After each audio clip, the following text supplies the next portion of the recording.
Kan berdasarkan Undang-Undang Polri, penugasan Polri ke institusi-institusi non-Polri sah.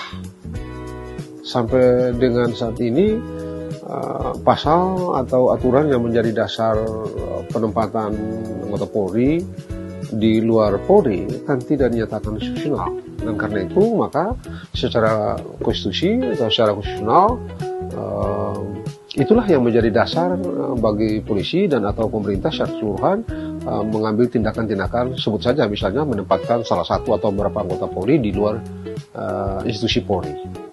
Sekali lagi itu karena undang-undang yang menjadi dasar atau pasal yang menjadi dasar memang sampai dengan sekarang existing secara konstitusional, sehingga beralasan hukum untuk menggunakannya sebagai dasar hukum, dan kalau ada tindakan-tindakan yang sudah dilakukan atau akan dilakukan tetap sah, dengan atau telah atau akan dilakukan di luar Polri bagi saya sah. Mengapa sah? Oleh karena hukum yang menjadi dasar tindakan itu sejauh ini sah, ada, karena ada hukumnya ada. Lain soalnya kalau hukumnya nggak ada. Apa hukumnya? Ya pasal 28 itu. Sampai dengan saat ini sah, eksis secara konstitusional sah, dan karena sah dia menjadi dasar untuk Kapolri dan atau Presiden atau instansi lain melakukan tindakan-tindakan menggunakan pasal 28 itu. Misalnya ada instansi lain, katakanlah kementerian apalah begitu, yang menghendaki satu atau beberapa orang anggota Polri untuk menempati jabatan di kementerian itu misalnya. Mereka silakan mengajukannya ke Kapolri, dan tentu saja Kapolri mesti meminta pertimbangan sesuai dengan tatanan hukum administrasi kita, meminta pertimbangan kepada kementerian yang diberikan wewenang untuk itu. Nah, kalau misalnya kementeriannya mengatakan oke, setuju, barulah Kapolri bisa menerbitkan SK untuk menempatkan orang-orang itu di luar institusi Polri. Kembali saya ingin menegaskan bahwa sah penempatan anggota polisi di luar polisi.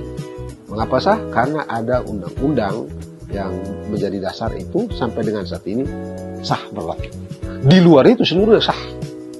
Termasuk misalnya menempatkan anggota polisi di luar institusi yang dalam tanda petik tugasnya agar tidak simetris dengan polisi gitu ya, tetap aja sah.